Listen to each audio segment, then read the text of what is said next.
محترم بزرگوں دوستوں عزیزوں، تبلیغ میں 6 نمبر اتنے مشہور ہو گئے ہیں کہ لوگ ان نمبروں کو گنوانے کو 6 نمبر سمجھتے ہیں۔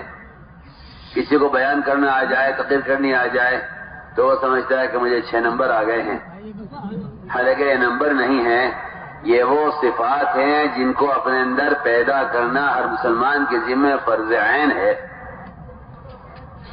یہ وہ صفات ہیں جن کو اپنے اندر پیدا کرنا ہر مسلمان مرد و عورت کے ذمہ فرض عین ہے۔ اور یہ بات سب یاد رکھیں کہ حضور اکرم صلی اللہ علیہ وسلم نے ان صفات کو اندر پیدا کرنے کی صحابہ سے ایک عملی مشق کرائی ہے، اس عملی مشق کا نام دعوت اور تبلیغ ہے۔ یہ بات بہت ضروری میں عرض کر رہا ہوں، ان صفات کا بیان کر دینا یہ کوئی بات نہیں ہے، ان صفات کو اندر پیدا کرنے کی ایک مسنون عملی محنت ہے جو حضور اکرم صلی اللہ علیہ وسلم نے اپنے صحابہ سے کروائی ہے اور صحابہ نے لگ کر اس کام کو کیا ہے۔ پہلی صفت ایمان ہے، ہر مسلمان مرد عورت کے ذمہ اتنا ایمان سیکھنا فرض عین ہے جتنا ایمان اس کو حرام سے روک دے اور اللہ کے حکم پر قائم رکھے۔ فرائض کا ادا ہو جانا اور حرام سے بچ جانا، یہ اتنا ایمان ہر مسلمان کی ذمہ فرض عین ہے۔ اتنی بات کے ساتھ عرض کرتا ہوں کہ اتنا ایمان بنانے کے لیے کیا طریقہ ہے، ایک صحابہ کا کیا معمول ہے، وہ اپنے ایمان میں کمال کیسے پیدا کیا کرتے تھے، اس کی جو عملی مشق ہے اور اس کا جو عملی جو میں کہتا ہوں اس کا جو مسنون طریقہ ہے۔ آپ اگر کا خیال اگر یہ ہے کہ تبلیغی جماعت کا طریقہ ہے تو میں آپ سے عرض کرنا چاہتا ہوں کہ ایمان میں کمال پیدا کرنا یہ صحابہ کرام کی ایک عملی محنت ہے، اور اس عملی محنت کا طریقہ وہی ہے جو طریقہ تبلیغ میں بتایا جاتا ہے۔ اس بات کو توجہ سے سنیں گے، اس لیے کہ بالغوں کا خیال یہ ہے کہ ان کا اپنا طریقہ کار ہے جو یہ کرتے ہیں، حالانکہ آپ کو معلوم ہونا چاہیے کہ بارے صحابہ جس میں معاذ بن جبل، عبداللہ بن رواحہ، عمر بن الخطاب، ان کا معمول تھا کہ یہ اپنے ایمان کی تکمیل کے لیے مسجد کے اطراف میں گشت کرتے تھے اور مسلمانوں کے ہاتھ پکڑ پکڑ کر انہیں یہ کہہ کر مسجد میں لاتے تھے کہ چلو ہمارے ساتھ چلو، اپنے پر ایمان لائیں گے۔ سب سے پہلے مسجد کی آبادی کی جو عملی محنت ہے اس کا بنیادی مقصد اپنے ایمان میں کمال پیدا کرنا ہے۔ عمر بن خطاب رضی اللہ تعالیٰ عنہ بازاروں میں گلیوں میں مسلمانوں کے ہاتھ پکڑ پکڑ کر ان سے کہتے تھے اجلس بنا۔ آج کل کے لوگ تو یہ سمجھتے ہیں کہ صحابہ کا چلنا پھرنا صرف کافروں کو دعوت دینے یا قتال کے لیے نکلنا ہوا کرتا تھا۔ میں عرض کرنا چاہتا ہوں کہ صحابہ کا مدینے سے خروج یا صحابہ کا مقامی محنت وہ کفار سے زیادہ ایمان والوں پر تھی۔ وہ یہ چاہتے تھے کہ مومن کم سے کم مومن ہو کر باقی رہے۔ اس زمانے میں ابتدائی اس لیے ہے مسلمانوں میں کہ یہ عملی محنت امت نے چھوڑ دی ہے۔ میں بہت بنیادی بات کر رہا ہوں۔ عمر رضی اللہ تعالیٰ عنہ ایک ایک دو کے ہاتھ پکڑتے اور کہتے کہ اٹھو ہمارے ساتھ، چلو ہمارے ساتھ، اب پر ایمان لائیں گے۔ فرمایا کہ یہ کام میں اس لیے کرتا ہوں تاکہ اس سے میرے ایمان میں زیادتی ہو، بلکہ امام بخاری رحمۃ اللہ علیہ کا مذہب ہے یہ کہ ایمان میں زیادتی ہوتی ہے، اور ان کا مستدل یہ ہے کہ علماء سارے صحابہ کے سب سے بڑے عالم، صحابہ کے درمیان سب سے بڑے مفتی معاذ بن جبل رضی اللہ تعالیٰ عنہ، ان کا معمول یہ تھا کہ وہ لوگوں سے خوشامد کرتے تھے، بازاروں میں کہتے تھے اجلس بنا من ساعتن۔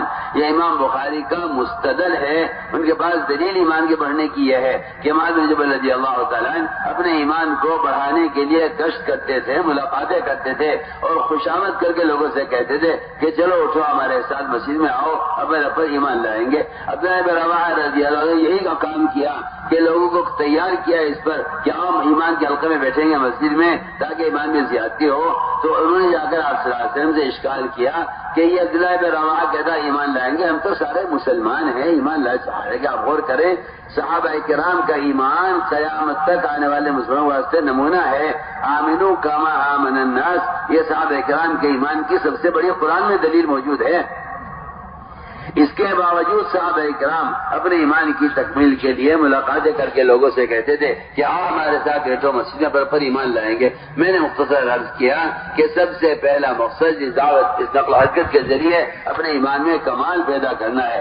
آپ کا اگر خیال یہ ہے کہ یہی کوئی ایک طریقہ نہیں ہے اور بھی طریقے ہو سکتے ہیں تو میں آپ سے عرض کرتا ہوں اصل میں گشت کا مقصد تھا امر بالمعروف نہی عن المنکر، ایک بے نمازی کو نماز پر آمادہ کرنا، نماز کا فرض ہونا بتا دینا، یہ گشت کا موضوع نہیں ہے.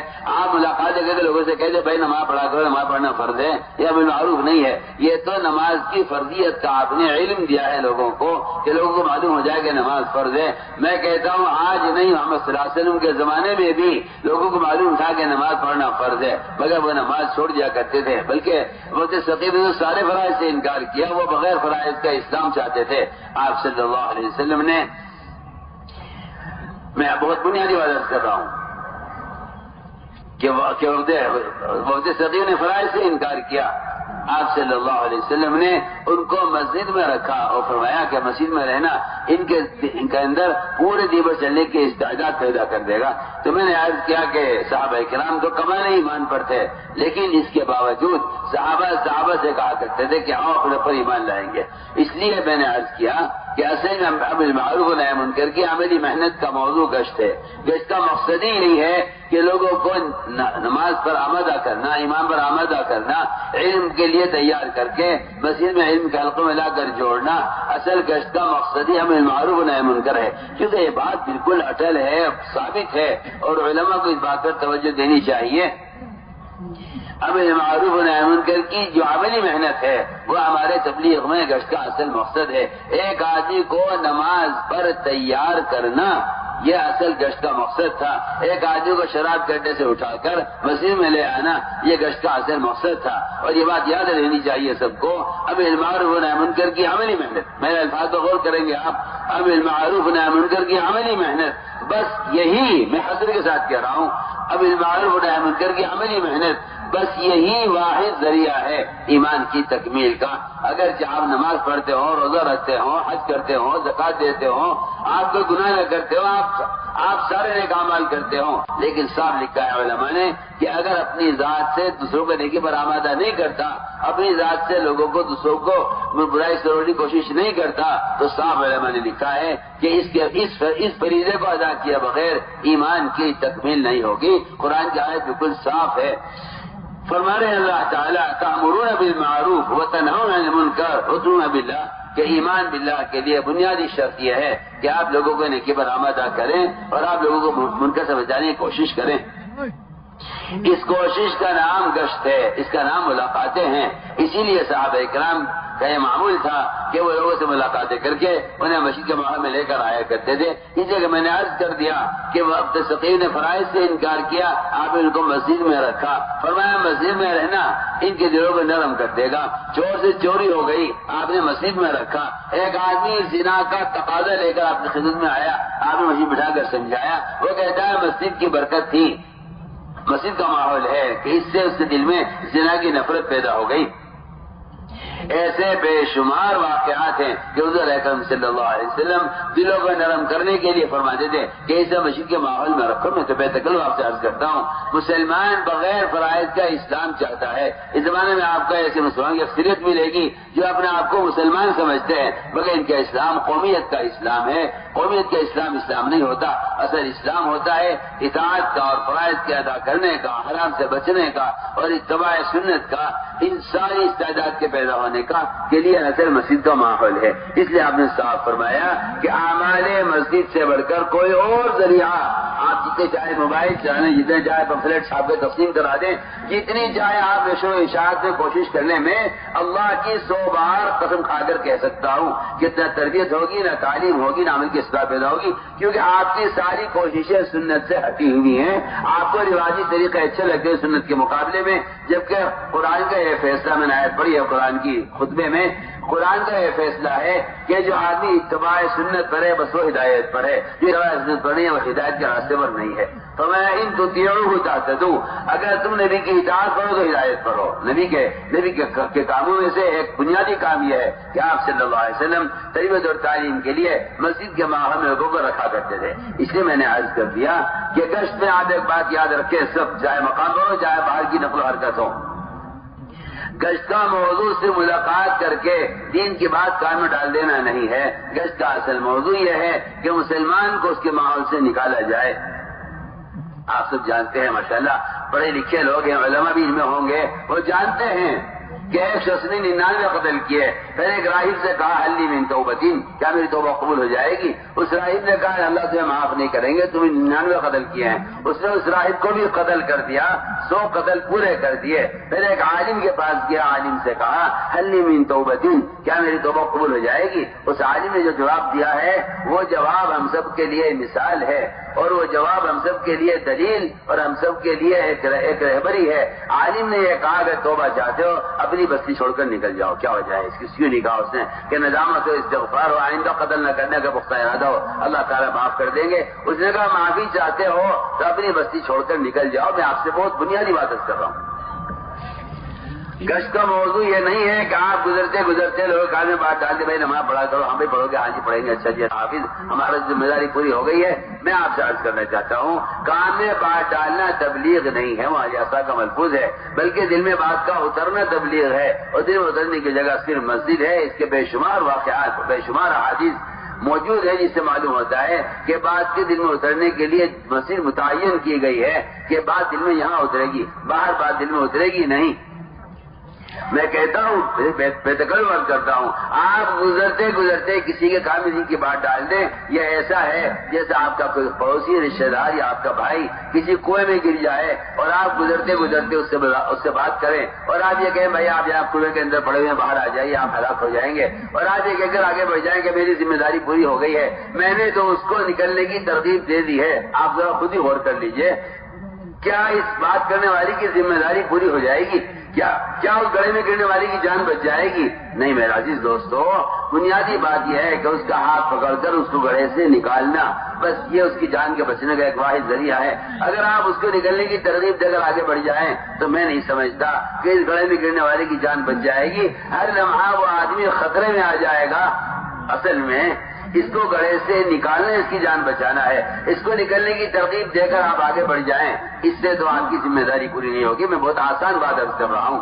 اگر آپ کا خیال یہ ہے کہ لوگوں تک دین پہنچا دیا جائے تاکہ لوگ دیندار ہو جائیں تو پھر آپ کو یہ خیال آئے گا کہ دین کی بات کے پہنچانے کے تو اور بھی ذرائع ہیں. کیا ضروری ہے کہ آدمی جو ہے گشت کے ذریعے یا نقل و حرکت کے ذریعے دین پہنچائے لوگوں تک؟ اور بھی ذرائع اخبار رسائل ہیں جن کے ذریعے دین پہنچایا جا سکتا ہے. میں تو آپ سے بالکل بے تکلف عرض کر رہا ہوں. ابو درداء فرماتے ہیں گناہ کرنے والا گڑھے میں گرنے والے کی طرح ہے. الم تکونوا مستخرجی، کیا تم اس کو نکالو گے نہیں گڑھے سے؟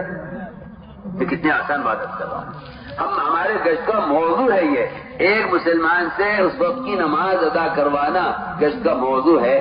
ایک مسلمان کو گناہ کے اڈے سے ہٹا کر مسجد کے ماحول میں لے آنا یہ گشت کا موضوع ہے. یہ نہیں ہے کہ آپ ملاقاتوں کے ذریعے بات پہنچا کر آ جائیں اور آپ یہ کہیں میں نے تو بات پوری کر لی ہے، اب وہ عمل کرے یا نہ کرے.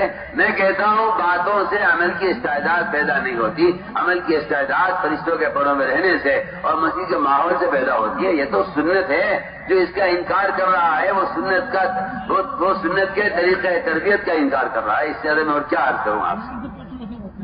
اس لیے میرے دوستوں میں نے پہلی بات عرض کر دی ہے کہ ایمان کی تکمیل کا اصل سبب یہ ہے کہ امر بالمعروف و نہی عن المنکر آدمی خود اس فریضے کو ادا کرے. یہ نہیں کہ ہاں اخبار رسائل سے بھی عوامی نواحی پھیلا دیے جائیں تاکہ لوگ پڑھ کر احکام پر آ جائیں اور منکرات کو پڑھ کے منکرات چھوڑ دیں. عمل کی استعداد علم سے پیدا نہیں ہوتی. علم تو عمل کا طریقہ بتلائے گا، عمل کا طریقہ علم بتلائے گا. عمل کی استعداد پیدا ہوتی ہے عمل کے ماحول میں رہنے سے. آپ ذرا اس سے اندازہ کر لیجئے تبلیغ میں جو اجتماعی اعمال ہیں قرآن کے حلقوں کے اور مسجدوں میں ایمان کے حلقوں کے اور گھروں کے جو اعمال بتلائے جاتے ہیں یہ اعمال اجتماعی اعمال ہیں جن کو حضور اکرم صلی اللہ علیہ وسلم نے بطور ہدایت کے اور امت کی تربیت کے قائم کیا ہے. بلکہ قرآن تو صاف کہتا ہے کہ گھر کے اندر جو اعمال کیے جاتے ہیں یہ اعمال طہارت ہیں اور یہ اعمال ہدایت ہیں. آپ ذرا غور کر لیجئے. عمر رضی اللہ تعالیٰ عنہ حضور اکرم صلی اللہ علیہ وسلم کو قتل کرنے کے لیے چلے. اسلام بھی نہیں لائے تھے، فیصلہ کر کے چلے کہ آج میں آپ کو قتل کر کے رہوں گا. تلوار لے کر نکلے آپ صلی اللہ علیہ وسلم کو قتل کرنے کے لیے.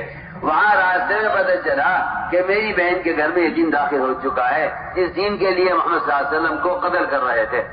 وہاں داخل ہوئے تو وہاں قرآن کا حلقہ چل رہا تھا، بس یہ قرآن کے حلقے میں حضرت عمر کا داخل ہونا تھا، ہلکی سی آواز قرآن کی بڑی کان میں، حضرت عمر کا دل پلٹ گیا یہیں۔ آپ ذرا اندازہ کر لیجئے، یہاں عمر رضی اللہ تعالیٰ کا گزر، گھر میں عورتیں جو قرآن سیکھ رہی تھی ان سے حضرت عمر کا گزر ہوا ہے۔ حضرت عمر کے بارے میں مشہور تھا، خطاب کا گدھا ایمان لا سکتا ہے، خطاب کا بیٹا عمر ایمان نہیں لا سکتا۔ آج کے مسلمان کہتے ہیں کوئی یہ کام کرنا ضروری ہے کیا؟ تبلیغ جماعت کا پروگرام کرنا ضروری ہے؟ مجھے حیرت ہوتی ہے کہ آپ اس کو بجائے براہ راست محمد صلی اللہ علیہ وسلم اور آپ کے صحابہ کے زمانے کا عمل سمجھ کر اور اس بات کے ساتھ جو قرآن نے صاف کہا ہے انما یرید اللہ ليذهبكم الرجس اهل البيت ويطهركم تطہیرا، کہ اللہ تمہیں پاک کرنا چاہتے ہیں ان عمل کے ذریعے۔ عورتیں گھروں میں رہ کر یہ اعمال کریں، اللہ تمہیں پاک کرنا چاہتا ہے اور تم سے ہر گندگی کو دور کرنا چاہتا ہے، اور آپ یہ کہتے ہیں کہ کیا اس کا کرنا کوئی فرض ہے، کوئی لازم ہے، کوئی ضروری ہے؟ سوچیے آپ۔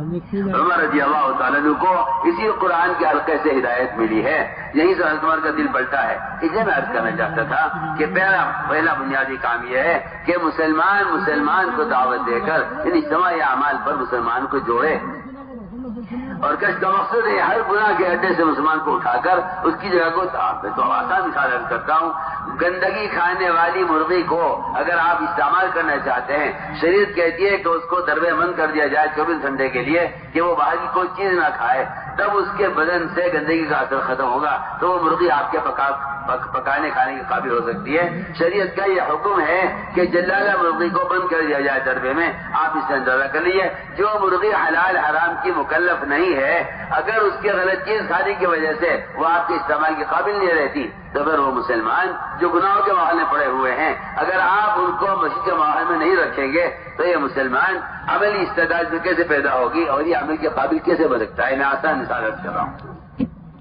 اس لیے ہمارے یہاں گشت کا موضوع صرف یہ نہیں تھا کہ آپ دین کی بات گھروں میں اور دکانوں میں اور دفتروں میں بیٹھ کے کر کے آ جائیں، ہمارے یہاں سے مقصد یہ تھا۔ ہم نہیں کہتے کہ تجارت چھوڑو دفتر چھوڑو، ہم یہ کہتے ہیں ہر مسلمان کا فارغ وقت مسجد کے لیے لے لیا جائے، کیونکہ اگر مسلمان کا فارغ وقت بازار میں گزرے گا یا گناہوں میں گزرے گا تو ماحول بگڑے گا، اور اگر مسلمان کا فارغ وقت مسجد میں گزرے گا تو اس سے مسلمان کے اندر عمل کی استعداد پیدا ہوگی، کیونکہ مسجد میں رہنے والا فرشتوں کے پروں میں رہنے والا ہے۔ اس طرح ہمیں سب سے پہلے اس کی عملی مشق کر کے ہر ایمان والے کو دعوت دے کر ہمیں مسجد میں ایمان کے حلقوں سے جوڑنا ہے۔ دوسرا بنیادی مقصد گشت کا وہ لوگوں سے اس وقت کا فریضہ ادا کروانا ہے۔ ہر 2 نمازوں کا وقت خارج کرو گشت کے لیے۔ آپ دکان میں بیٹھے ہوئے ہیں، اپنی دکان پر آپ نماز کے لیے جا رہے ہیں، آپ بازار میں گاہکوں کو دوسرے تاجروں کو بھی ہاتھ پکڑ کر انہیں تیار کر لیں کہ بھائی چلو ہمارے ساتھ نماز پڑھ لو۔ اگر نہیں پڑھو گے ایک حکم جہنم میں جلنا ہوگا، ایک نماز کے ضائع کرنے پر ایک حکم 2,80,00,000 سال جہنم میں جلنا ہوگا اگر ایک نماز کو مسلمان ضائع کر دے۔ آپ اس کو خیال کرتے ہوئے اگر آپ کے محلے میں آگ لگ جائے، آپ کے بازار میں آگ لگ جائے، آپ اپنے دشمن کی دکان کی آگ بجھائیں گے اس خیال سے بتا میری دکان ہے۔ آپ اسے اندازہ کر لیجیے، آپ کی دکان کے پڑوسی کی نماز چھوڑنے کی نحوست آپ کی دکان پر بھی پڑے گی۔ آپ کہتے ہیں میری دکان پر کسی نے سحر کرا دیا ہے، آمدنی بند ہو گئی ہے، میں تو نماز نہیں پڑھتا ہوں، روزہ بھی رکھتا ہوں، میں تو سارے اعمال خیر کرتا ہوں، کیا وجہ ہے میری دکان نہیں چلتی؟ عاملوں کے چکر لگاتے ہیں، علماء سے دعاؤں کے لیے کہتے ہیں۔ بات اصل یہ ہے ایک بے نمازی کی نحوست 40 گاؤں تک جاتی ہے، 40 گاؤں۔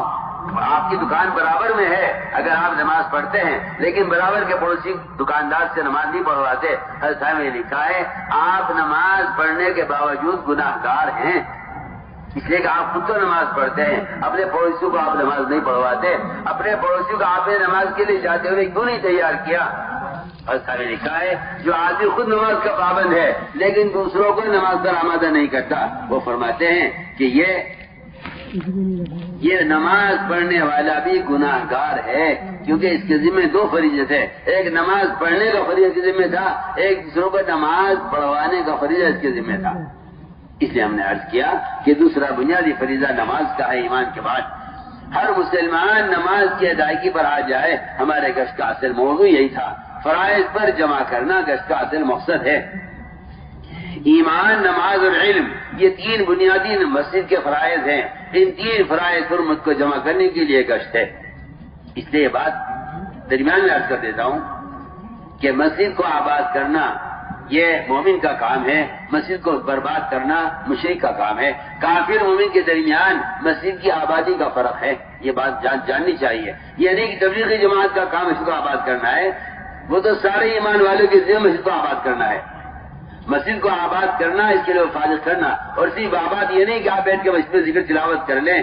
آباد کرنا یہ ہے کہ آپ لوگوں کو مسجد میں جمع کرنے کی کوشش کریں، آپ اس کے لیے فارغ کریں، اپنے کام آگے پیچھے کر کے مسجد کی آبادی کے لیے فارغ کریں۔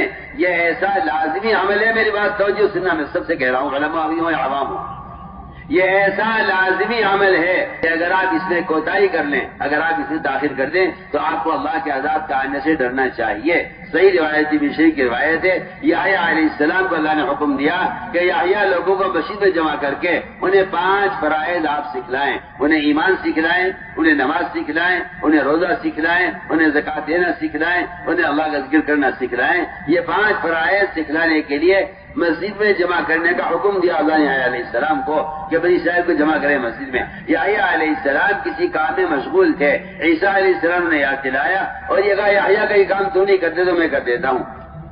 یحییٰ علیہ السلام نے کہا عیسیٰ اگر یہ کام آپ نے کر دیا میں نے نہ کیا تو اللہ مجھے زمین میں دھسائیں گے، اللہ مجھے عذاب دیں گے۔ بتائیے اگر آپ کا خیال یہ ہے کہ مسجد کی آبادی کوئی فرض نہیں، کوئی واجب نہیں، ایک مستحب عمل ہے، کوئی کرنا چاہے تو کر لے، اتنی سخت وعید یحییٰ علیہ السلام بیان کر رہے ہیں کہ اگر میں نے اس کام کو نہ کیا تو اللہ مجھے زمین میں دھسائیں گے، اللہ مجھے عذاب دیں گے۔ آپ سے اندازہ کر لیجئے کہ ایک مسلمان کے ذمے مسجد کی آبادی کے لوگوں کو مسجد میں جمع کر کے بات کرنا، ان کو دین سمجھانا سکھلانا، یہ کتنا لازمی کام ہے ہر مسلمان کے ذمے، جبکہ صاف میں صحیح روایت آپ کے سامنے نقل کی ہے، ترمذی شریف کی روایت ہے۔ آپ یہ خیال نہ کیجئے کہ تبلیغ جماعت کا اپنا پروگرام ہے، یہ تو ہر مومن کے ذمے لازم ہے کہ وہ اگر مومن ہے تو اس کے ایمان کا تقاضا یہ ہے، اور اس کے مومن ہونے کی علامت یہ ہے، اور اس کے مسلمان ہونے کا مطلب یہ ہے کہ وہ مسجد کی آبادی کی وہ فارغ کرے۔ سب کے لیے لازمی چیز ہے، کیونکہ قرآن نے صاف کر دیا بالکل کہ مسجد کا آباد کرنا مومن کا کام ہے، اور مسجد کی ویرانی کی کوشش کرنا یہ مشرک کا کام ہے کہ مشرک مسجد کو آباد نہیں کرے گا۔ اس لیے میں نے عرض کر دیا کہ یہ ہے دوسری صفت نماز کی کہ اس نماز پر لوگوں کو نقد تیار کرنا۔ ہمارا تو گشت ہو جاتا ہے جی، ہم تو مسجد کی آبادی کی محنت صبح کرتے ہیں 10 سے 11:30 تک، ہم 1.5 گھنٹہ دیتے ہیں، بعض ساتھی میں دوسروں کو 2.5 گھنٹے دے دیتے ہیں، باقی آپ بیٹھے ہیں دکان پر، آپ کو کوئی پرواہ نہیں ہے کون آ رہا ہے کون جا رہا ہے کیا ہو رہا ہے، آپ سمجھتے ہیں میں 2.5 گھنٹے کی محنت کر چکا ہوں، اب میرے ذمہ کوئی کام نہیں ہے۔ میں کہتا ہوں کہ جس منکر کو مسلمان ہوتا ہوا دیکھ رہا ہے اس منکر کو اس وقت روکنے کی کوشش کرے۔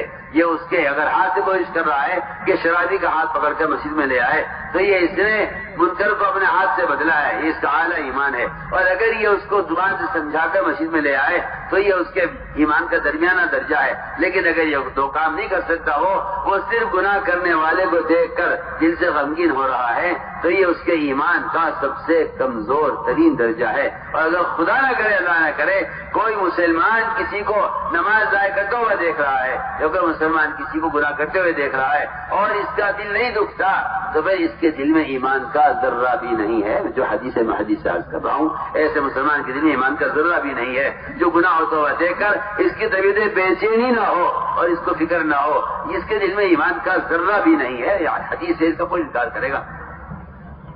اس لیے میں نے عرض کر دیا کہ سب سے بنیادی کام بات یہ تھی کہ ہم گشت کر کے لوگوں کو نماز کے لیے کم سے کم مسجد میں لے آئیں۔ اگر میں کہتا ہوں، یقین سے کہتا ہوں، جتنے مسلمان ہر محلے میں نماز مسجد میں پڑھتے ہیں، اگر یہ سارے مسلمان یہ طے کر لیں مجھے اپنے ساتھ 10 آدمیوں کو نماز کے لے کر آنا ہے تو میں سمجھتا ہوں کہ آپ کے محلے آسانی کے ساتھ 100% نماز پر آ جائیں گے۔ ورنہ سچی بات یہ ہے کہ اتنا بڑا عابد زاہد متقی عبادت گزار ہو وہ نماز چھوڑنے والے کی نحوست سے بچے گا نہیں۔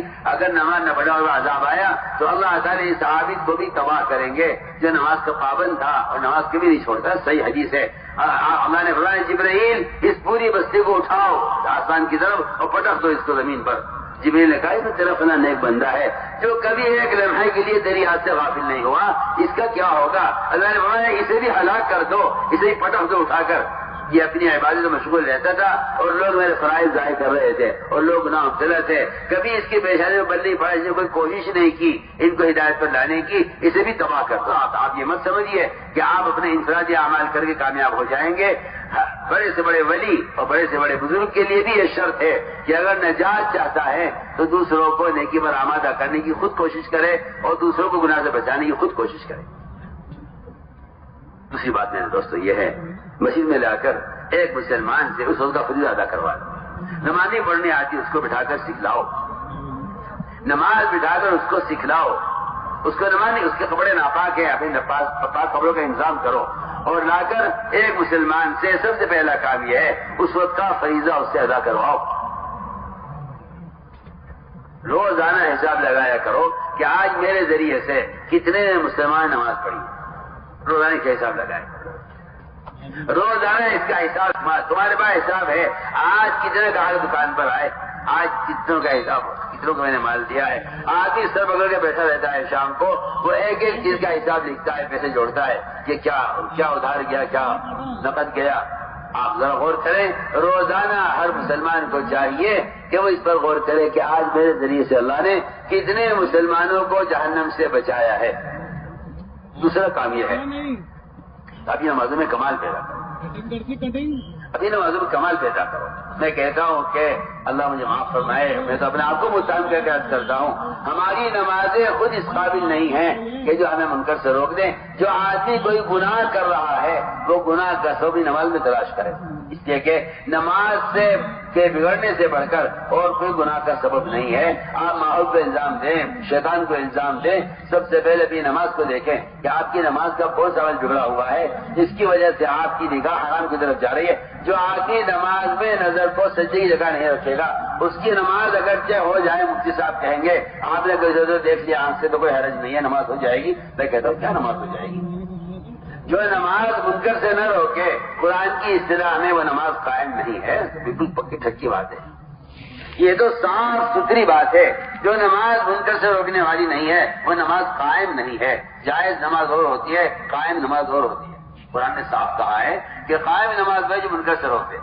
اگر آپ کی آنکھ نامحرم کو دیکھ رہی ہے تو یقینی بات ہے کہ آپ کی نماز میں کمی ہے، اور وہ کمی یہ ہے کہ آپ کی نظر نماز میں قابو میں نہیں رہتی۔ جو آدمی نماز میں نظر کو قابو میں نہیں رکھے گا اس کی نظر نماز سے باہر بے قابو ہو جائے گی اور وہ نامحرم کو دیکھے گا اور کہے گا کہ جی میں تو کوشش کرتا ہوں نہ دیکھوں مگر کیا کروں، ایسی بیماری لگ گئی ہے، اور آ کے پوچھتے ہیں کہ کوئی وظیفہ بتا دو۔ اس سے بڑھ کر کیا وظیفہ ہوگا کہ تو اپنے اعضاء پر نماز پابند کر لے، اللہ تیرے اعضاء کا نماز سے باہر پابند کر دیں گے۔ قرآن کی آیت کا صاف ترجمہ ہے یہ، اقیم الصلاۃ ان الصلاۃ تنہی عن الفحشاء والمنکر، کہ نماز کو درست کر کے پڑھو۔ جو نماز درست ہوگی وہ نماز منکرات سے یقینا روکے گی۔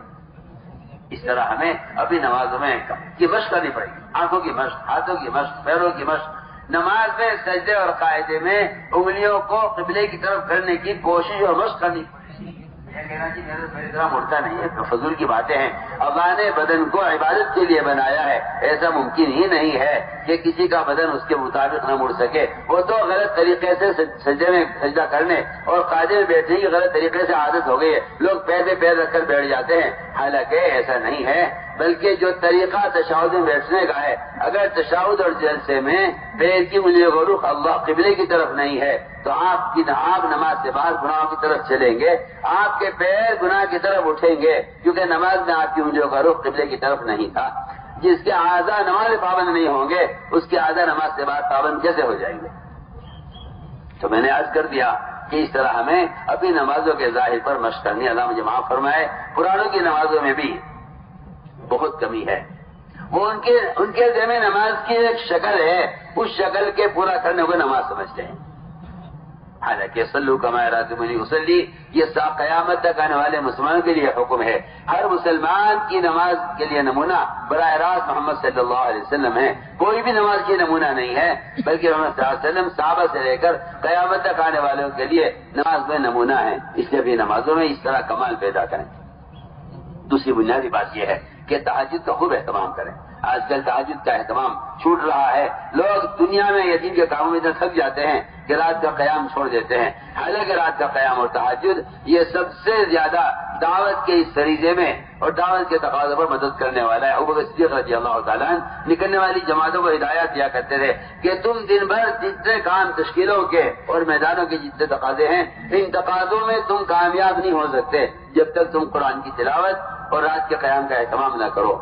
قرآن نے بھی یہ کہا ہے اذا لقیتم فئۃ فاثبتوا واذکروا اللہ کثیرا لعلکم تفلحون کہ جب تم اللہ کے راستے میں نکلو اور تمہارا کسی سے مقابلہ ٹھہر جائے اور تم کسی جماعت سے تمہاری ملاقات ہو تو پھر تمہیں چاہیے کہ کام جم کر کرو اور اللہ کا ذکر کثرت سے کرو تاکہ تم کامیاب ہو جاؤ فلاحیاب ہو جاؤ. یہ قرآن کی آیت کا میں نے ترجمہ کیا ہے. قرآن نے بھی اللہ کے ذکر کی کثرت کا اور ابو صدیق رضی اللہ تعالیٰ کے خطبے میں ہے یہ بات. وہ نکلنے والی جماعتوں سے کہتے تھے کہ دو کام تم زیادہ کرو گے تو اللہ کی مدد تمہارے ساتھ ہوگی, ایک رات کا قیام اور دوسرے قرآن کی تلاوت. اس طرح ہم نوافل کا خوب اہتمام کریں اور لمبی لمبی تہجد پڑھنے کا اپنے آپ کو عادی بنائیں. یہ کہنا ہاں تہجد پڑھنا کوئی فرض واجب تو ہے نہیں, حالانکہ فرائض کی تکمیل کے لیے یہاں تک آتا ہے روایتوں میں اللہ تعالیٰ تہجد اور نوافل پڑھنے والے کو اپنے سے اتنا قریب کر لیتے ہیں. اللہ فرماتے ہیں میں خود اس کے اعضا بن جاتا ہوں. اس لیے اس سے زیادہ بڑھ کر منکرات سے بچنے کا اور کوئی ذریعہ نہیں ہے کہ آدمی نوافل کے ذریعے اللہ کے اتنا قریب ہو جائے کہ اللہ تعالیٰ خود بندے کے اعضا بن جائیں. یہ صحیح حدیث ہے, حدیث قدسی اللہ خود فرماتے ہیں. اس طرح ہمیں اپنی نمازوں میں کمال پیدا کرنا ہے. میرے دوستوں, نماز طریقے پر آئے اس کے لیے سب سے بنیادی عمل, سب سے بنیادی کام یہ ہے کہ نماز کو مسائل پر لاؤ. نماز کو مسائل پر لاؤ. جس طرح فضائل کے شوق ہے نماز کو فضائل پر لاتے ہیں, اس طرح نماز کو مسائل پر لاؤ کہ مسائل کے اعتبار سے نماز کامل ہو. اور اس کے لیے ساتھ بنیادی بات یہ ہے کہ مسجدوں میں آنے والوں کو نماز خود سکھلاؤ. ہماری تو علماء سے درخواست ہے کہ علماء مسجدوں کو وقت دیں, اس لیے کہ محمد صلی اللہ علیہ وسلم کی سنت یہ نہیں ہے کہ آپ نماز کی کتاب چھاپ کر بازاروں میں تقسیم کرا دیں کہ جاؤ بازار سے کتاب لو نماز سیکھ لو. آسان نماز اور یہ نماز اور والی نماز محمد صلی اللہ علیہ وسلم نے کسی کتاب سے نہیں سکھلائی. آپ نے نمازی کی نماز کو خود دیکھ کر چار مرتبہ حکم لگایا نماز نہیں پڑھی. علماء کی ذمہ داری صرف یہ نہیں تھی کہ وہ نمازی کتاب چھاپ کر تقسیم کرا دیں کہ لوگ نماز سیکھ لیں. علماء کی ذمہ داری یہ تھی کہ وہ مسجد میں نماز پڑھنے والوں کی نماز کی نگرانی کرتے. امام صاحب نمازیوں کا رکوع دیکھتے, سجدہ دیکھتے, قومہ دیکھتے, جلسہ دیکھتے, ان کی نماز میں ان کی کمر سیدھی ہے کہ نہیں, امام صاحب اس کی نگرانی کرتے. امام صاحب کہتے ہیں میں تو تنخواہ دار ملازم ہوں, مجھے تو 5 وقت کی نماز پڑھانے کی تنخواہ ملتی ہے. آپ محمد صلی اللہ علیہ وسلم کے مصلی پر کھڑے ہوئے ہیں, آپ کو شرم آنی چاہیے. اگر آپ کا خیال یہ ہے کہ آپ کی تنخواہ نماز پڑھانے کی ہے تو پھر میں صاف سے عرض کرتا ہوں کہ یہ امام ناقص ہے. یہ امام ناقص ہے اس لیے کہ آپ محمد صلی اللہ علیہ وسلم کے نائب ہیں اور آپ نیابت میں محمد صلی اللہ علیہ وسلم کے مصلی پر کھڑے ہوئے ہیں. آپ کی ذمہ داری یہ ہے کہ آپ اپنی مسجد کے مصلیوں کا رکوع سجدہ آپ دیکھیے. آپ کی ذمہ داری ہے, آپ کی ذمہ داری ہے. میں تو جو حدیث میں عرض کر رہا ہوں صلو کما رأیتمونی اصلی, اس امر کا کہ مکلف قیامت تک آنے والے علماء ہیں اور ائمہ ہیں. ان کا کام صرف یہ نہیں ہے کہ نماز پڑھا دیں, ان کا کام یہ نہیں تھا کہ نماز تم کتاب سے پڑھ لو سیکھ لو اور نماز میں تمہیں پڑھا دوں گا. بالکل یہ میں کہتا ہوں, بے تکلف کہتا ہوں کہ یہ سنت نہیں ہے. یہ کوئی سنت نہیں ہے, یہ کوئی سنت نہیں ہے کہ کتاب ہے کہ آپ نماز سیکھ لو اور میں نماز میں پڑھا دوں گا. یہ کوئی سنت نہیں ہے. سنت یہ ہے کہ تم میری نماز دیکھو. آپ شاستر نے ممبر پر نماز پڑھائی ہے, ممبر پر چڑھ کر تاکہ سارے صاحب آپ کی نماز کو دیکھیں. ایک مرتبہ آپ نے ایسا بھی کیا ہے. آپ اپنی مسجد کے مصلی کی نماز کی نگرانی کر رہے ہیں اور بار بار حکم لگا رہے ہیں جی صلی فإنک لم تصلی. میری ساری دنیا کا ائمہ سے اور ساری دنیا کے مساجد کے اماموں سے یہ میری درخواست ہے کہ آپ مسجد میں آنے والوں کی عملی نماز کو دیکھیں, عملی وضو کو دیکھیں, عملی وضو کر کے دکھلائیں. عراق کے رضی اللہ تعالیٰ عنہ عراق والے نے کہا کہ محمد صلی اللہ علیہ وسلم کے طریقے اور وضو سکھلائیے. یہ نہیں فرمایا کہ میں پمپلیٹ صاحب کی تقسیم کرا دوں گا اور میں جگہ جگہ پوسٹر لگوا دوں گا نماز کے طریقے کے. فرمایا کہ تم لوٹے میں پانی لاؤ، اونچی دیوار پر بیٹھے، اور علی رضی اللہ تعالیٰ نے آپ صلی اللہ علیہ وسلم کو جس طرح وضو کرتے ہوئے دیکھا تھا اس طرح وضو کر کے دکھلایا، اور فرمایا ھذا کان وضوء رسول اللہ صلی اللہ علیہ وسلم، اللہ کے نبی کا وضو کا طریقہ یہ تھا۔ عراق کے عورتوں سے لے کر مردوں سے لے کر بچوں تک کو وضو کرنا آ گیا تھا۔ پورے عراق میں کسی سے کہا جاتا کہ وضو کا طریقہ کیا ہے، کہتا لاؤ لوٹے میں پانی میں کر کے دکھلاتا ہوں، اس لیے کہ میں نے بیان تو کوئی سنا نہیں کہ میں بیان کروں، اختلافی مسائل جو میں نے سنے نہیں کہ اس میں اختلاف کروں۔ میں کتنی آسان بات آپ سے عرض کر رہا ہوں، آپ کا میری بات سے اختلاف بلا وجہ کا اختلاف ہے۔ عملی تعلیم سے امت یہ دور جا چکی ہے کہ اب ان کو صرف پمفلیٹ چھاپ کر تقسیم کرا دینے پر سے انکار سے اختلاف ہو گیا ہے، اور میں کچھ اور کہہ رہا ہوں، آپ کچھ اور سوچیں۔ سوچیے آپ، اگر علماء مسجدوں میں، وضو خانوں میں مجمع کھڑا ہوا ہے، مسجد میں نماز پڑھنے میں باقی ہیں، مجمع کھڑا ہوا ہے محلے کا، جن کو وضو نہیں کرنا تھا، اگر مفتی صاحب امام صاحب ایک لوٹا لے لیں، سب سے پہلے بھائی ذرا تم 5 منٹ کے لیے کھڑے ہو جاؤ، سب میں وضو کرتا ہوں، تو میرا وضو دیکھ، میری بات آپ کو بری نہ لگے، نشر و اشاعت نے، اخبار رسائل نے علماء کو بھی عملی تعلیم سے فارغ کر دیا، اور عوام کو بھی علماء سے مستغنی کر دیا کہ ہمیں ان کی ضرورت نہیں، کتابوں میں دیکھ کر عمل کریں۔ کتاب عمل پیش نہیں کر سکتی، آپ اس بات کو کیسے مان لیں گے؟ آپ عمل پیش کرنا انسان کا کام ہے، کتاب کا کام عمل پیش کرنا نہیں ہے۔ کتاب علم پیش کرے گی، علماء اور علم کی روشنی میں عمل کر کے دکھلائیں گے، یہ طریقہ نبوت کا اصل تعلیم کا طریقہ یہ ہے۔ نبی کتاب سے عمل سکھلاتے ہیں، علماء کو چاہیے کتاب سے عمل سکھلائیں۔ اس لیے ہم عرض کرنا چاہتے ہیں کہ ہمیں مسجدوں میں یہ عملی نظام ہر مسجد میں مطلوب ہے۔ میں مثال لگانے والوں سے بھی عرض کر رہا ہوں کہ خدا کے لیے رحم کرو امت کے حال پر، اس بات سے مطمئن مت ہو جاؤ کہ کتاب کا طریقہ، کتاب نماز کا طریقہ بازاروں میں بکتا ہے، آپ لے کے خرید لو اور پڑھ کے اسے نماز سیکھ لو۔ نہیں، مسائل کا حلقہ مسجد میں، قرآن کا حلقہ مسجد میں، فضائل کا حلقہ مسجد میں، مسائل کا حلقہ مسجد میں، اس سب کے باوجود ایک عملی نمونہ مسجد میں امام اور علماء پیش کریں۔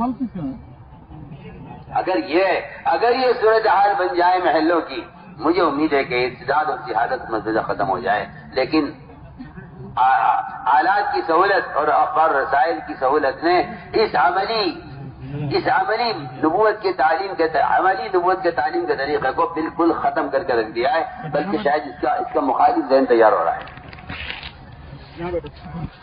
اس لیے میرے دوست ایک مشق نماز پڑھی ہو، لمبے لمبے رکوع، لمبے لمبے سجدے۔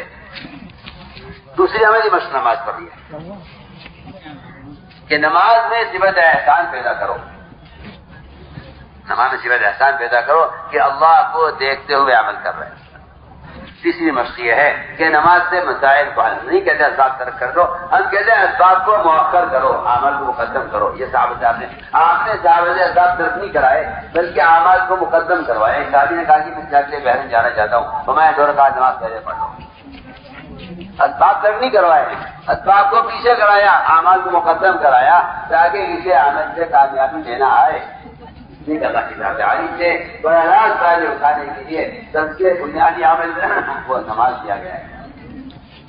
استعینوا بالصبر والصلاۃ، کہ اللہ تعالیٰ کی مدد حرام سے بچنے اور نماز کے ذریعے بالصبر والصلاۃ، کہ پہلے حرام سے کام کو بچاؤ، بعد نماز کے بعد ہوگی اللہ تعالیٰ اس طرح ہمیں نماز پر اس کی مشق ختم کر لیا ہے کریمہ کا۔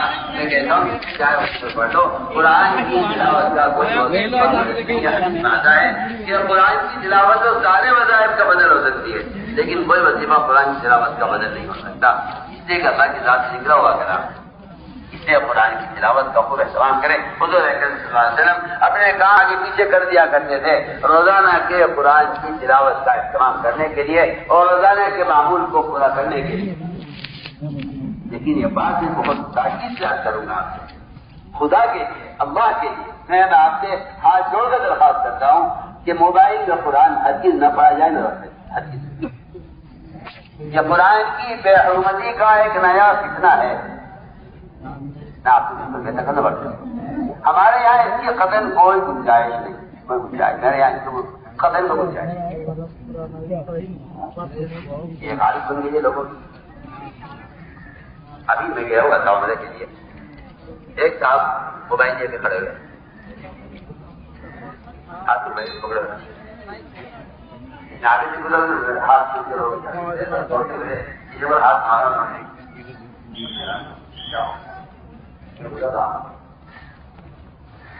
پتہ چلا کہ وہ صاحب نماز پڑھ رہے تھے, ایک ہاتھ یہاں اوپر تھا, ایک ہاتھ سے موبائل پکڑے ہوئے تھے, اور موبائل میں قرآن پڑھ رہے تھے اور اس میں نفلیں پڑھ رہے تھے.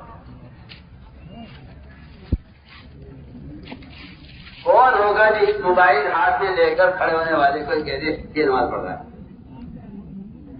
جی میں اپنی آنکھوں دیکھا, اپنے ساتھ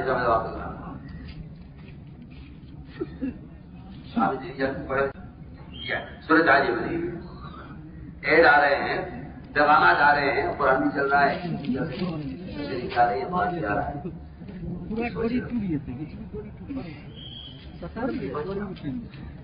کسی سے مسئلہ پوچھے آپ کو کیا کہتے ہیں؟ آدھی اسکرین پر قرآن کی آیت سورہ فاتحہ, آدھی اسکرین پر ڈنگ کی تصویر مجھے ساتھ دکھائی, موبائل کا آگے ہے, لوگ کیسے پڑھ کیا میں آپ کو واقعہ جو پیش آئے اور کروں. بات نہیں ماں کے نزدیک نماز میں قرآن دے کر پڑھ سکتے ہیں, حالانکہ یہ بات ثابت ہے بالکل کہ جس آدمی کی ایسی حیثیت آپ دیکھ رہے ہیں کہ آپ جگہ نماز نہیں پڑھ رہا ہے تو نماز باطل ہو جاتی ہے اس کی, کیونکہ اب اگر ایسا کوئی عمل کر رہا ہے وہ کسی سے دیکھنے والا کہ نماز میں نہیں ہے.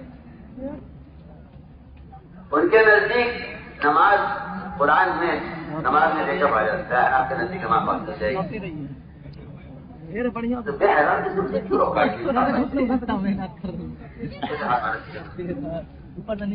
پتہ چلا کہ وہ نماز پڑھ رہے تھے اور ایک ہاتھ میں موبائل پکڑے ہوئے تھے, موبائل کو قرآن لے کر اور ایک ہاتھ یہاں رکھا ہوا تھا. بتائیے ایسے آدمی کو جو کھڑا ہوا ہے ہاتھ موبائل لے کے کھول کے لے کے کیا نماز پڑھ رہا ہے؟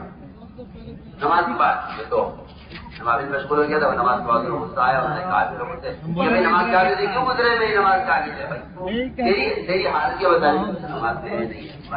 جو واقعہ پیش ہے نا یہ بات چلتے ہیں پڑھتا کیا سوچیے آپ کے دن کہا رہے آپ کے ہاتھ میں قرآن ہوتا, لوگ دیکھنے والے شاید قرآن ہاتھ میں لے لیتے.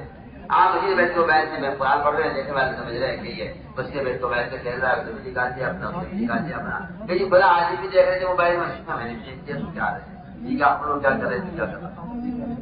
شراب کی بوتل میں کوئی پانی زمزم پی رہا ہو اور آپ کے میں جانوں میں اللہ جانے میں کیا کر رہا ہوں نہیں کہتے, وہ تو دیکھنے والے مجھے شراب بھی کہیں گے, کیا دینے والے کہیں گے نہیں, کیونکہ زمزم پینے والے کہیں گے تیرے ہاتھ میں شراب سے ہوتا ہے. میں تو آپ کو کیا ایسی ضرورت پیش آئی کہ آپ صحابہ کے خلفاء راشدین کے طریقوں کو چھوڑیے, مزید پیش کیجیے. وہ زمانے کا طریقہ ہے جب قرآن ہوا کرتا تھا, آپ کو موبائل ہوا ہوتے ہیں, کیا محمد صلی اللہ علیہ وسلم کے قلب کو 4 مرتبہ زمزم سے دھویا ہے جبرائیل نے, اس میں قرآن کو اتارنے کے لیے. آپ سوچیں کہ صحیح آپ اسے موبائل میں اتار کر کہتے اس میں کیا ہے, جائز نہ جائز فتویٰ علماء جانے. میں تو آپ سے ادب کی, صحابہ کی سنت کی بات کر رہا ہوں. اللہ نے صحیح بھی لکھ کر دیا, اللہ نے صحیح بھی لکھوایا. آپ کے ہاتھ میں ٹرین میں بس میں قرآن آپ کے ہاتھ میں ہے, ہر دیکھنے والے کے لیے آپ کی تلاوت کی آمد دعوت پہنچ رہی ہے. جو بھی آپ کو دیکھ کر قرآن نکال دے گا اس کی آمد کا اجر آپ کو ملے گا. یہ بحث تو چھوڑی ہوگا وہاں پر, اس کو میں نہیں جاتا. میں تو آپ سے حضرت کا سوال کرتا ہوں. حضرت حاجی وغیرہ فرماتے ہیں قرآن کا ریڈیو پر سننا قرآن کی بے حرمتی ہے, قرآن کے ساتھ تجاوز ہے, خیر بنانا ہے. قرآن کو سننے والے کو روکنا واجب ہے, یہ پتہ چلا. آپ اس سے اگلا گندا قدم اٹھایا یہود و نصارہ نے موبائل پر, تو آپ کہتے ہیں کس کہا ہے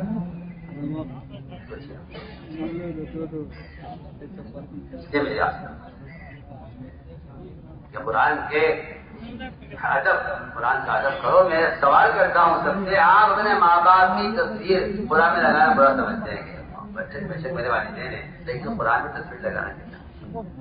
سر آپ جنگی فلموں میں تصویر رکھیں، قرآن پر رکھیں. بتائیے کہاں قرآن، کہاں ابھیان، کہاں قرآن، کہاں یہ جنگی فلمیں؟ آپ ذرا سوچیے. آپ پہلے وہ سل ہوا کرتی تھی، تو عورتیں گھروں میں یہ شیمبو تو ہوتے نہیں تھے. یہ عورتیں گھروں میں جیسی سے آملے پیستی تھی، کڑے ہوتے تھے، اسے آملے پیس کر اسے سر دھویا کرتی تھی. شاید کی دستور ہو پرانی. تو گھر میں دو سل ہوتی تھی، ایک گھر کے مسالے پیسنے کی اور ایک تھی جسے آملے پیستے. ہم اپنے برتن کی بات کر رہے ہیں. اب اس کے لیے کرنا ہے تو اس کے لیے ہے کیا تو اس کا اثر ہے مسالہ خراب ہو جائے گا. میں بہت آسان سے بات کروں. انسان کے اعضاء میں اللہ نے تقسیم کیا ہے. آپ تشہد یہ والی ہوگی، یہ والی ہوگی، یہ والی ہوگی، یہ انگوٹھا اٹھا لے کے نہیں، یہی انگلی اٹھانی ہوگی تشہد میں. اللہ نے انسان کی عبادات اور عادات کے لیے عادت تقسیم کر دیے ہیں. اچھے کاموں کے لیے دائیں ہاتھ، کے لیے بائیں ہاتھ. آپ اس کو مرتب کریں تو کہا جائے گا کہ نہیں یہ نہیں. جب اتنی عادات اور عبادات میں عادت تقسیم ہے انسانوں کے، تو پھر آپ کا یہ کہنا کہ اس سے یہ کام کر لو، اس سے یہ کام لے لو. میں بہت تاکید کرتا ہوں اس سے آپ کو بچائیے. یہ اور میں تو کہتا ہوں کہ ذکر تبدل جاتا ہے، ذکر تبدل جاتا ہے. تبدل کا مطلب یہ ہے کہ آپ قرآن کے پڑھنے میں، ذکر کرنے میں چاہے آپ کو کاٹ دیجیے. جب ذکر میں تبدل جائز تبدل ہے کہ آپ سب سے کٹ کر اللہ کا ذکر کریں تو بتائیے پھر قرآن کی تلاوت میں اس عادت کے ساتھ جڑنے کا کہاں گنجائش ہوگی؟ جب جائز تبدل کا حکم کر رہا ہے قرآن. وَاذْكُرِ اسْمَ رَبِّكَ وَتَبَتَّلْ إِلَيْهِ تَبْتِيلًا. بیوی سے، بچوں سے، اپنے دوستوں سے، متعلقین سے سب سے کٹ جائیے، سب سے الگ ہو کر اللہ کا ذکر کیجیے. آپ بتائیے، آپ سوچیے. بیت اللہ کی طرف دیکھنے کی اجازت نہیں ہے. اگر آپ بیت اللہ کی جڑ میں کھڑے ہو کر نماز پڑھ رہے ہیں تو آپ کو چاہیے کہ آپ کی نظر بیت اللہ پہ نہ پڑے. کافی نماز یہ ہے کہ آپ نماز بیت اللہ کو نہ دیں. اور آپ تلاوت موبائل دیکھ رہے ہیں اور آپ کا خیال یہ تو بڑھ رہی. اور خیال کیوں ہوا؟ یہ خیال اس لیے ہوا ہے کہ آدمی زمانے کے اعتبار سے چلتا ہے، صحابہ کے اعتبار سے نہیں چلتا. اگر صحابہ کے اعتبار سے چلتے تو آپ کو اس سے کراہیت ہوتی. کہ فقاہت اور سنت سے مناسبت کا تقاضا یہ ہے کہ آدمی کو سنت کے مقابلے میں رواجی چیزوں سے نفرت ہو. یہ فقاہت کا اور اتباع سنت کا تقاضا ہے. ہم بالکل آپ سے بے دخل بچ کر آپ سفر میں قرآن ساتھ رکھیے، ٹرین میں ہو، بس میں ہو. یہ بھی شیطان کا دھوکہ ہے کہ قرآن رکھنے تو بیعتی بھی ہو گیا نا. اس سے زیادہ بیعتی تو اس میں ہو رہی ہے کہ تم ننگی فلموں میں قرآن رکھ کے چل رہے ہو. ننگی فلموں میں قرآن رکھ کر سے بیعتی میں محسوس نہیں ہو رہی ہے. بستر آپ آتے ہیں جی میں قرآن رکھ لیں تو اس کو کہتا ہے بیعتی ہوگی. کوئی بیعتی نہیں ہوگی. آپ میں اپنی جماعتوں سے تاکید سے کہہ رہا ہوں کہ آپ قرآن سفر میں ساتھ رکھیے. قادسیہ کی جنگ میں جو مدد آئی ہے صرف قرآن کی وجہ سے آئی. اگر منسوخ کتابوں کا تابوت لایا جائے اور اس سے اس زمانے کے لوگوں کی مدد ہو جائے تو جو قرآن ناسخ ہے اس کا ساتھ ہونا اللہ کی کون سی مدد آئے گا؟ آپ سمجھ کیجیے میں کیا بول رہا ہوں.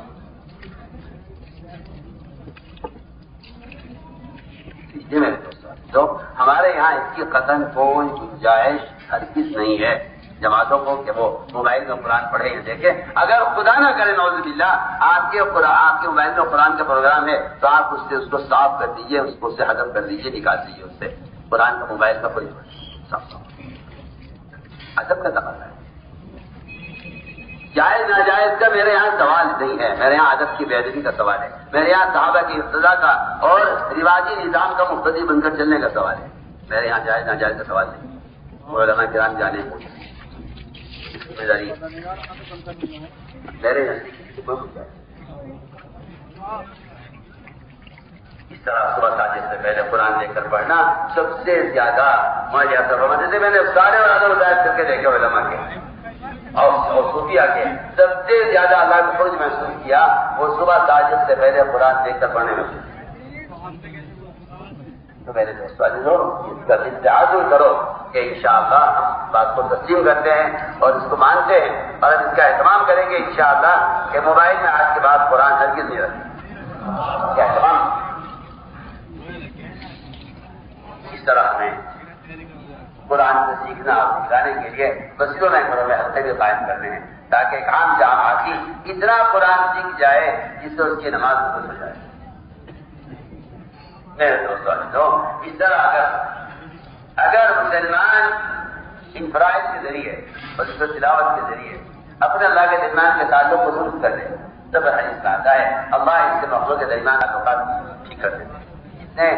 جتنی جو ہے اختلافات اور لڑائیاں اور نفرتیں میاں بیوی میں بھائی بھائی میں باپ بیٹے میں چچا بھتیجے میں جتنی خریدیاں اور جتنے حالات ہیں اس کی بنیادی وجہ یہ ہے کہ جب بندہ اللہ سے کٹ جاتا ہے تو پھر آپس میں ایک دوسروں میں فساد اور لڑائیاں پیدا ہوتی ہیں اور جب بندہ اللہ سے جڑ جاتا ہے تو پھر اللہ تعالیٰ اس کے متعلق کے درمیان بھی اصلاح فرما دیتے ہیں.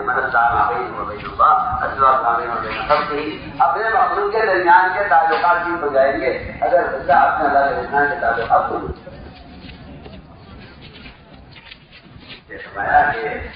اقران کی جو مشق ہوتی ہے اقران کی جو مشق ہوتی ہے وہ بھی جماعت سے نکل کر ہوتی ہے. لوگوں کو اشکال ہوتا ہے جس بات کو نہیں کہو گے جماعت میں نکلو جماعت میں نکلو بات کوشش دیتے ہیں ہمیں آپ کے طریقوں سے اشکال نہیں ہے. ہمیں تو تعجب اس پر ہے کہ محمد صلی اللہ علیہ وسلم کے طریقے تربیت سے کسی امت دور چلی گئی. آپ کے طریقے سے اختلاف نہیں ہے ہمیں اس پر تعجب ہے کہ محمد صلی اللہ علیہ وسلم کے طریقے تربیت سے امت کتنی دور چلی گئی. اپنے اخلاق میں بلندی اور اپنے اخلاق میں حسن پیدا کرنے کا جو طریقہ محمد صلی اللہ علیہ وسلم کا ہے اور جو بنیادی اصول ہے وہ یہ ہے کہ آپ اللہ کے راستے میں اجنبی لوگوں کے ساتھ دیکھیے. ہم نہیں جانتے کس خلاقے کے ہیں کس زبان کے ہیں کس خیال کے ہیں کس طرف ہے. جی آج کل تو ایک نیا فتنہ پیدا ہوا ہے کہ آپ کس طرف ہیں آپ کس طرف ہیں. جی مسلمان سے پوچھا ہے آپ کس طرف ہیں. توبہ توبہ توبہ. جب مسلمانوں کا قبلہ ایک ہے تو آپ کسی ایسے آدمی سے پوچھ سکتے ہیں جس کا قبلہ ہی الگ ہو جو بیت اللہ کا قبلہ نہ مانتا ہو اس سے آپ پوچھ سکتے ہیں کہ آپ کس طرف ہیں. جب سارے مسلمانوں کا قبلہ بیت اللہ ہے تو اس سوال کی کوئی گنجائش نہیں ہے کہ مسلمان کو پوچھا آپ کس طرف ہیں اس طرف آپ اس طرف ہمیں. اس لیے کیا یہ کیا محمد سوال پیدا ہوا ہے اس زمانے میں. تو میں نے عرض کیا کہ میں بہت کام کی بات آپ سے کر رہا ہوں. اخلاق کی تحسین اخلاق کا حسن اور کمال اس میں ہے کہ آپ اللہ کے راستے میں اجنبی لوگوں کے ساتھ نکلیں. صاحب روایت آپ نے فرمایا یا احسن اغضو غیری اغضو مع غیر قومی یحسن خلقک کہ آپ نے فرمایا کہ اقسم اللہ کے راستے میں نکلا کرو اپنی قوم کے علاوہ کے جو تمہیں پہچانتے نہیں تمہیں جانتے نہیں ان کے ساتھ اللہ کے راستے میں نکلو. اس سے صاف معلوم ہوتا ہے اجنبیوں کو لے کر نکلنے سے اخلاق کی مشق ہوتی ہے. اپنے مقام پر لے کر آدمی دوستوں کا کرام کر لے گا بھائی کا کرام کر لے گا باپ کا کرام کر لے گا اپنے استاد کا پڑوسی کا کرام کر لے گا. جماعت میں نکلنے والے میں آپ دیکھیے نہ اس ہماری زبان ملتی ہے نہ رنگ ملتا ہے نہ برادری ملتی ہے نہ ہمارا ملک ملتا ہے پتہ نہیں کون لوگ ہیں لیکن آپ کے ذمہ خدمت آ گئی. آپ اجنبی آدمی کی خدمت کر رہے ہیں اس سے آپ کے اندر اکرام کی استعداد پیدا ہو جائے گی. اگر آپ نے اجنبی کی خدمت کے اللہ کے راستے میں نکل کر بتائیے پھر والدین کی خدمت اپنے پڑوسی کا حق اور اپنے بھائی کا حق اور چچا کا تایا کا حق آپ کیسے ادا نہیں کریں گے. اس کی مشق ہو جائے گی اللہ کے راستے میں نکل کر. اس لیے صحیح روایت ہے بالکل آپ صلی اللہ علیہ وسلم نے طریقہ یہ بتلایا اس کا کہ اللہ کے راستے میں اجنبیوں کو لے کر نکلو اجنبیوں کے ساتھ نکلو. آج کل خروج کا مزاج یہ بن گیا ہے ہاں میرا ساتھی نکلا کہ میں بھی نکل جاؤں گا آپ کے وقت میں بھی چلوں گا اور اگر آپ کی جماعت جاری ہے تو میں بھی آپ کے ساتھ جاؤں گا. نہیں میرے دوستو عزیزو اجنبیوں کے ساتھ نکلنے سے یعنی اخلاق کی عملی مشق ہوتی ہے. اس طرح ہمیں چاہیے کہ اللہ کے راستے کے خروج سے اپنے اخلاق میں کمال پیدا کریں. اگلی بات یہ ہے کہ یہ سارے کام اخلاص کے ساتھ اور نیک نیتوں کے ساتھ ہوتے ہیں جن کے نیتوں میں فطور ہوتا ہے اور استقامت نہیں ہوتی. استقامت کے لیے اخلاص شرط ہے. جو آدمی مخلصین ہوتے ہیں ان کو استقامت حاصل ہوتی ہے. ہمیشہ آپ دیکھیں گے میدان وہ لوگ چھوڑ دیتے ہیں جن کی نیتیں ٹھیک نہیں ہوتی. اس لیے فرمایا کہ نیت کو ٹٹولتے رہو اور نیت کو سامنے رکھو ہر وقت. کہ میری نیت کیا ہے. اور یہ بات یاد رکھنا کہ نیت کا مطلب یہ ہے کہ آج ہی میں تو اللہ کے لیے کر رہا ہوں. سوال اس بات کا ہے کہ آپ اپنی قوم کی، اگر آپ اپنی قوم کی رعایت میں نبی کے حکم کی خلاف ورزی کر رہے ہیں تو پھر آپ اپنی قوم کے لیے عمل کر رہے ہیں. اس لیے کہ اخلاص صرف نیت کا ٹھیک ہونا نہیں ہے، بلکہ اخلاص کا مطلب یہ ہے کہ آپ میدان میں جو محنت کر رہے ہیں اس سے آپ، اگر آپ کی قوم ملامت کرتی ہے آپ کو تو آپ قوم کی ملامت کا خیال نہ کریں. آپ کے رشتہ دار یہ کہتے ہیں کہ آپ ادھر کیوں جا رہے ہیں تو آپ ان کی پرواہ نہ کریں. یہ اخلاص ہوگا. ورنہ مخلص وہ نہیں ہوتا جو قوم کی رعایت کرتا ہو اور اللہ کے رسول کی رعایت کرتا ہو، اس کو تو کہیں مخلص نہیں کہا گیا. مخلص تو وہ ہے جو اللہ کے رسول کے حکم کو پورا کرنے میں قوم کی رعایت نہ کرے، ان کو مخلص کہا گیا. اس طرح میں اپنی نیتوں کو ٹٹولتے رہنا چاہیے. میرے دوستو عزیزو، ان ساری صفات کا بندہ پیدا کرنے کی یہ ایک عملی محنت ہے جس کے لیے اللہ کے راستے میں نکلا جاتا ہے. اسے حضور اکرم صلی اللہ علیہ وسلم نے نکلنے کے خوب فضائل بیان کیے ہیں. سب سے پہلی بات تو یہ ہے کہ نکلنے کو مال اسباب پر موقوف نہیں کیا. نہیں یہ سواری پیدل چلو، نہیں یہ سواری پیدل چلو. پیدل چلنے کے اتنے فضائل بیان کر دیے. فرمایا اللہ کے راستے پیدل چلنا، یہ جو غبار اڑے گا اللہ کے راستے پیدل چلنے سے، اس غبار کے بقدر قیامت سے مشک دیا جائے گا. بعض روایتوں میں ہے کہ اللہ اس غبار کو جنت میں جلیل و حسن کے لیے بطور فوٹو کے استعمال کریں گے. عبداللہ مبارک رحمۃ اللہ علیہ نے اپنے اللہ کے راستے کے خروج کے غبار کو جمع کیا تو اس سے اتنی مٹی جمع ہو گئی کہ جس سے اینٹ بن گئی. فرمایا کہ میرے قبر میں رکھی جائے. یہ کتنا اللہ کے راستے کے غبار سے محبت کرتے تھے لوگ. جی ہاں، یہ امام محدثین عبداللہ مبارک 6 مہینے پھرتے تھے، 6 مہینے درس دیتے تھے. ان کے 6 مہینے کی نقل و حرکت سے ان کا علم اتنا متعارف تھا امت میں کہ اس کے ذریعے سے ان کا علم پھیلا اور طلبہ کی تعداد ہزاروں تک پہنچ گئی، لاکھوں تک. اس کی بنیادی وجہ یہ ہے کہ وہ علم کو لے کر پھرا کرتے تھے جس سے ان کا علم متعارف تھا. اس زمانے میں اللہ مجھے معاف فرمائے، علماء کا کیونکہ عام مزاج پڑھانے کا نہیں ہے اور سکھانے کا نہیں ہے تو یہ ایک عالم کا عالم ہونا عوام جانتے نہیں ہیں. بعض محلے میں علماء رہتے ہیں لیکن اپنے علم کو چھپاتے ہیں جس کی وجہ سے وہاں کے عوام کو خبر نہیں کہ یہ عالم ہے. عالم کو چاہیے کہ اپنے علم کو ظاہر کرے. تو میں نے عرض کیا کہ اس طرح ہمیں اللہ کے راستے میں نکلنے میں اس کی پوری کوشش کرنی ہے کہ جہاں تک ہو سکے پیدل چلیں. کہ پیدل چلنا جہنم کی آگ کو ٹھنڈا کر دیتا ہے. تو دنیا میں جو اللہ کے عذاب کے مظاہر ہیں وہ کیسے ختم نہیں ہوں گے؟ فتنے، فسادات، دنیا میں جو حالات مسلمانوں پر ہیں، سب سے زیادہ اللہ کے راستے میں پیدل چلنا اللہ کے عذاب کو ہٹا دیتا ہے اور اللہ کے غصے کو ٹھنڈا کر دیتا ہے. اگر جہنم کی آگ ٹھنڈی ہو سکتی ہے اللہ کے راستے کے پیدل چلنے سے، تو دنیا میں جو اللہ کے عذاب کے مظاہر ہیں وہ کیسے ختم نہیں ہوں گے؟ اس طرح جہاں تک ہو سکے ہم پیدل چلیں. اللہ کے راستے میں نکلنے کے فضائل خوب آپ نے سنے ہیں. منتخب احادیث اہتمام سے پڑھیں، اس لیے کہ منتخب احادیث میں اللہ کے راستے میں نکلنے اور مسیح کی آبادی کے جو فضائل بیان کیے گئے ہیں، یہی ہمارے کام کا عنوان ہے، یہی کام کی روح ہے اور اس کو ہر موقع پر، ہر قدم پر ذہن میں رکھنا چاہیے. اس طرح ہم اللہ کے راستے میں جہاں جہاں کا رخ بنا ہے جماعتوں کا، جماعت اپنے رخ پر جو ہے روانہ ہوں. جو بیرون جانے والی جماعتیں ہیں وہ تو اس وقت آئیں جب ان کے ویزے اور ان کے خروج کی کارروائی پوری ہو جائے. ورنہ ہم صاف طور عرض کرتے ہیں کہ خروج کا جو کارروائی کا وقت ہے اس کو ہم خروج میں شمار نہیں کرتے. اس میں جماعتیں کہتے جی ہمیں تو نکلے ہوئے 1 مہینہ ہو گیا ہے، ہم لوگ 6 مہینے رہ گئے ہیں، اب تو نکلے ہوئے تو 15 دن ہو گئے ہیں اور ہمارے تو 15 دن کم ہو گئے. نہیں، 4 مہینے اس ملک میں پورے لگنے چاہیے اور 15 دن پہلے 15 دن بعد میں بیرون کی جماعتوں کا وہ نظام الدین کے تابع ہیں، اس کا اہتمام کیا جائے.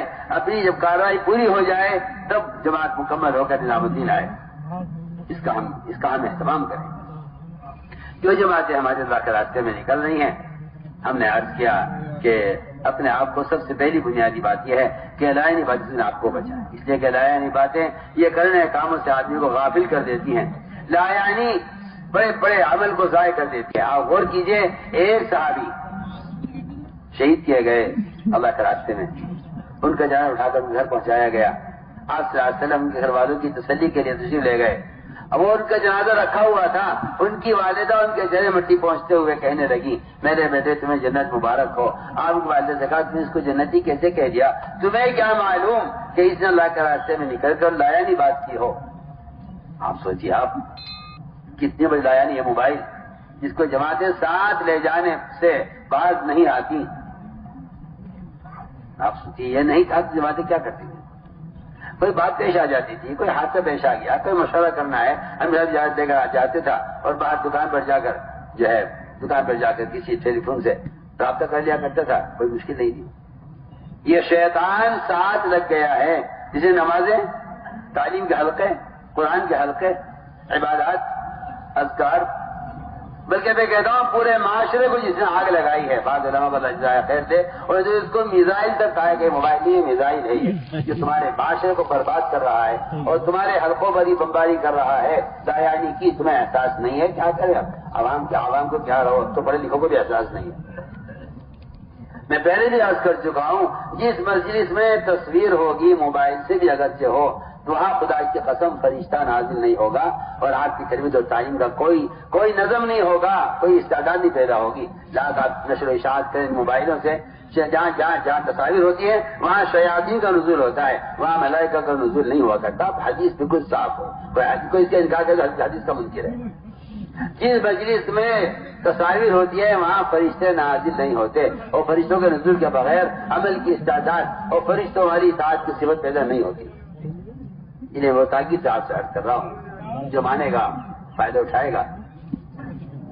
اس لیے میں عرض کرتا ہوں کہ خروج میں موبائل کا حد استعمال نہ ہو, یہ سب سے بڑی لایانی ہے. اور میں عرض کر چکا ہوں کہ لایانی باتیں کرنے والے کے بارے میں فرمایا کہ تم نے اس کو, حالانکہ صحابی ہیں اور کے میدان میں شہید کیے گئے, شہادت کتنی بڑی چیز ہے, اور آپ کے صحابی آپ کے ساتھ عہد کے میدان میں ہیں, اور آپ کو اللہ سے کہہ رہے ہیں تم نے اس کو جنتی کیسے کہہ دیا, تمہیں کیا معلوم اس نے کوئی لایانی بات کی ہے. اس لیے میرے دوست سمجھ لو, لایانی باتوں میں آپ کو ہمیں بچانا ہے. جو جماعت اللہ کے راستے میں نکل رہی ہیں, ٹرین سے یا بس سے جو سفر کریں یا پیدل, ان کو چاہیے کہ آپس میں سیکھتے سکھلاتے دعوت دیتے ہوئے چلیں. ٹرین میں سب کا ایک ساتھ رہنا کوئی ضروری نہیں ہے. آج کے لیے بھی جماعتیں پریشان کرتی ہیں مسافروں کو, آپ یہاں بیٹھ جائیں, آپ وہاں بیٹھ جائیں, ہمارا حلقہ لگے گا, ہم جماعت ہیں. آپ جماعت نہیں ہیں, آپ تو ٹرین میں افراد کی طرح سفر کریں. آپ برابر والے کو دعوت دیں, برابر والے سے قرآن کی آیت کا مذاکرہ کر لیں, آپ برابر والے کو اپنا قرآن سنا لیں, آپ دین کی بات آپ برابر والے سے کر لیں. لیکن ساتھیوں کو پریشان کرنا, مسافروں کو تنگ کرنا, یہ کوئی طریقہ نہیں ہے. ایسے لوگوں کا جہاد اللہ کے یہاں سے مردود ہو جاتا ہے. ہماری جماعتیں ٹرینوں میں نہ تعلیم کا حلقہ قائم کریں, نہ کوئی مذاکرہ کریں, نہ مذاکرے کی جگہ ہے نہ تعلیم کی جگہ ہے. آپ سے کسی نے غلط کہہ دیا کہ ٹرین کے اندر تعلیم ہوگی, کوئی تعلیم نہیں ہوگی ٹرین میں. ٹرین میں جس کی جہاں کی سیٹیں وہاں بیٹھے, مسافروں کا اکرام کریں, مسافروں کو تنگ نہ کریں. نماز بھی اس طرح پڑھیں آپ کہ گزرنے والے مسافروں کو دقت نہ ہو. اپنے آگے کھیلا کوئی بیگ کوئی چیز رکھ لیں جس سے گزرنے والوں کے لیے ستھرا ہو جائے. چاہے دو نماز پڑھیں, چاہے مشکل پیش آ جائے, ایک نماز پڑھ لیں. جماعت کا ہونا بھی کوئی واجب اور فرض نہیں ہے.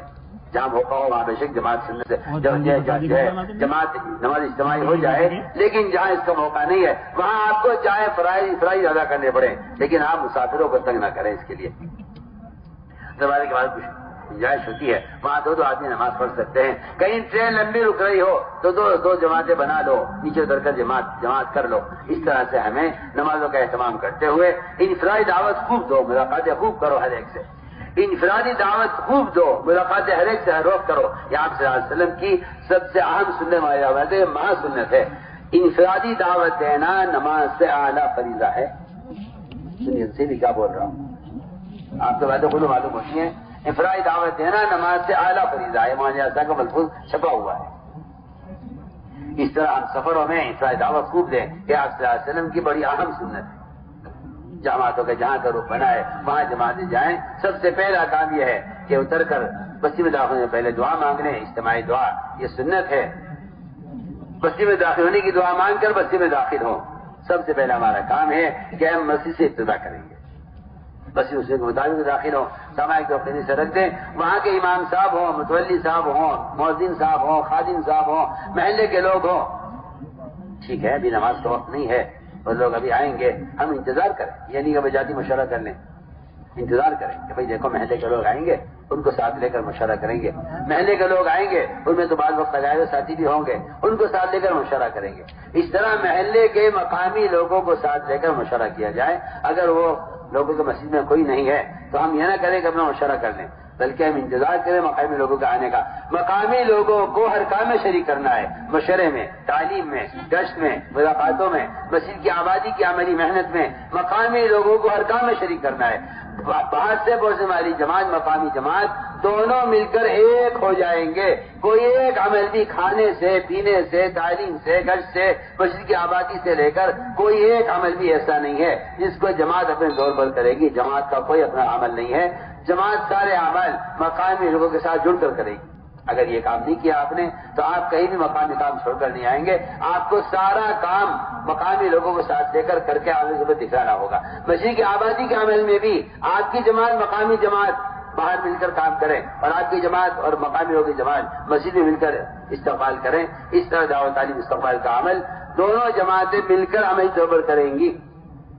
کوئی ایک عمل بھی ایسا نہیں ہے نکلنے والی جماعت کا جس کو یہ خود کر لیں، نہ کھانے کا، نہ مشورے کا، نہ تعلیم کا، نہ قرآن کے حلقوں کا، نہ مسجد کی آبادی کا، نہ گشتوں کا. کوئی عمل ایسا نہیں ہے خروج میں کسی جماعت کا. پوری دنیا میں جہاں چاہے جماعت چلی جائے، مقامی لوگوں کو ساتھ لیے بغیر کوئی عمل نہیں ہوگا جماعت کا. یہ اصولی بات ہے. اس طرح ہمیں وقت مقرونہ اور مسجد میں داخل ہو کر 2 رکعت تحیۃ المسجد پڑھنے. اگر مقامی لوگ نہیں ہیں تو انتظار کر لیں. امیر صاحب کو چاہیے ساتھیوں کو جمع کر کے مسجد کا آداب سمجھائیں، مسجد میں رہنے کا طریقہ بتلائیں کہ یہاں پر برداشت داخل نہ کی جائے، سامان خرید سے رکھا جائے. بہت سے کام کرنے کے ہیں. جب مقامی لوگ آ جائیں تو ان کو لے کر اپنے ساتھ پھر 24 گھنٹے کا نظم بنائیں. مقامی لوگوں سے پوچھیں یہاں لوگ فارغ سب ملتے ہیں. آپ ملاقاتیں کر کے آ گئے ایسے وقت میں جبکہ لوگ مشغول تھے. آپ کی ہماری ملاقاتیں ہو گئی. جب لوگ فارغ ہو اپنے گھروں پر اس وقت آپ ملاقاتوں کا نظم بنائیں. اور اس طرح مقامی لوگوں کو ساتھ لے کر ہم مشورہ کریں 24 گھنٹے کے اعمال کا. اپنے کھانے کا نظم پہلے ہی کر لیں تاکہ مقامی لوگ ہمیں ہمارے کھانے کے انتظام میں نہ لگیں. ہمیں اپنے ہر عمل سے بتانا ہے کہ آپ میزبان ہیں، مقامی کے لوگ آپ کے مہمان ہیں. آپ جہاں جائیں دسترخوان وہاں وسیع کریں اور مقامی لوگوں کو اپنے ساتھ شریک کر کے انہیں جو ہے ان کا اکرام کریں اور انہیں کام کے قریب کریں. اس طرح ہمیں ملاقاتوں کا نظم بنانا ہے. اور ہماری صبح شام کی تعلیم، جسے ہم نے عرض کر دیا کہ فضائل کی تعلیم کی اہمیت، ہمیں صبح کی تعلیم میں منتخب احادیث سے تعلیم کا اہتمام کرنا ہے. اس کے ساتھ 3 عمل ہوں گے. قرآن کی تفسیر کا حلقہ ہوگا اور 6 صفات کا مذاکرہ ہوگا. ظہر کے بعد فضائل کی تعلیم، صبح کی تعلیم منتخب احادیث پڑھی ہے. ظہر کے بعد کی تعلیم میں فضائل اعمال مع فضائل صدقات، اس کو اہتمام سے پڑھیں. حضرت شیخ الحدیث رحمۃ اللہ علیہ کی یہ وہ بنیادی فضائل کی کتاب ہے جس کے فوائد امت کے لیے انتہائی مفید. اس لیے اس کا اہتمام سے اس کو پڑھا جائے اور تنہائیوں میں اس کا مطالعہ بھی کیا جائے. اس کا اہتمام کیا جائے. منتخب احادیث یہ اپنی جگہ بنیادی کتاب ہے کیونکہ یہ 6 نمبر ہیں اور 6 نمبر تبلیغ کی اصل بنیاد ہے. اس کا اہتمام کیا جائے. ساتھ ہی کتابیں اپنے ساتھ رکھیں. انفرادی مطالعے میں، ٹرین میں ہیں، بس میں ہیں، گاڑی میں ہیں، سفر میں ہیں، انفرادی مطالعے میں فضائل اعمال منتخب احادیث رہنی چاہیے. حیات الصحابہ کو بھی انفرادی مطالعے میں خوب رکھا کرو تاکہ اس کتاب کو پڑھنے سے ہمارا دعوت کا مزاج بنے. حضرت حیات الصحابہ میں آپ صلی اللہ علیہ وسلم کے دعوت کے انفرادی جو ہے واقعات نقل کیے ہیں جس سے ہمارا مزاج مشقت کا اور ہمارا مزاج تکلیفوں کے برداشت کرنے کا بنے گا. حیات الصحابہ کا پڑھنا بہت ضروری ہے اس کام کو سمجھنے کے لیے. جو لوگ حیات الصحابہ نہیں پڑھتے، اس کا وہاں پہ غور نہیں کرتے، انہیں بہت زبر اشکال ہوتا ہے. اشکال کی وجہ یہ ہے کہ آدمی جس لائن کے طریقہ کار سے واقف نہیں ہوتا وہ اپنے طریقہ کار کی وجہ سے اس طریقہ کار سے اختلاف کر بیٹھتا ہے. یہ حیات الصحابہ کا اہتمام سے پڑھیں، اس کے عنوانات پر غور کریں تو بہت انشراح قلب ہوگا اور کام اسی صحیح میں سمجھتے تھے کہ میں نے کام کے اصولوں پر حیات الصحابہ مرتب کی ہے. جس کام کو سمجھنا چاہتے حیات الصحابہ پڑھیں. اس طرح میں نے عرض کیا کہ تعلیم کا طریقہ ہوگا. تعلیم کے ساتھ تعلیمی گشت ہوگا. ہر ایک کو دعوت دے کے عملوں میں لا کر جوڑنے کی کوشش کی جائے. اور اس کے ساتھ ساتھ میں نے عرض کر دیا کہ تعلیمی گشت،